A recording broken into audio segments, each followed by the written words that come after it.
ഹൃദയത്തോട് ചേർത്ത് വെക്കാം. Bombay gold and diamonds. Pattuparamba ഭഗവതിക്കാവ് ക്ഷേത്രോത്സവത്തിന് കൊടിയേറി ചൊവ്വാഴ്ച രാവിലെ ക്ഷേത്രം മേൽശാന്തി ഓങ്ങല്ലൂർ കല്യാണക്കാട്ട് ആര്യ നമ്പൂതിരി, മന്നാനംപറ്റ നാരായണ നമ്പൂതിരി, തന്ത്രി അഴകത്തുമന പരമേശ്വരൻ നമ്പൂതിരിപ്പാട് എന്നിവർ ചേർന്ന് ആചാരാനുഷ്ഠാനങ്ങളോടെ കൊടിയേറ്റം നടത്തി. നിരവധി വിശ്വാസികൾ ചടങ്ങിൽ പങ്കെടുത്തു. ജനുവരി 22 വരെയുള്ള ദിവസങ്ങളിലാണ് ഉത്സവം നടക്കുന്നത്.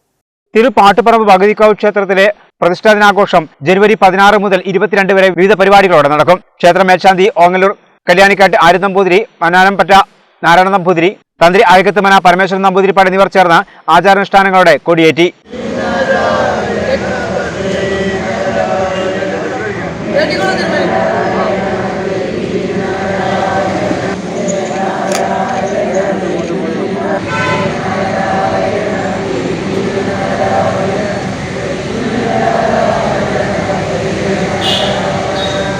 കളമെഴുത്ത് അത്താഴപൂജ തിരുവിഴിച്ചിൽ അനുബന്ധമായി നടക്കും. 22 വൈകിട്ട് വഞ്ഞേരിമലയിൽ നിന്നും എഴുന്നള്ളത്ത് പുറപ്പെടും. രാത്രിയോടെ നിരവധി കൊടിക്കൂറ വരവുകൾ ക്ഷേത്രത്തിൽ പ്രവേശിക്കും.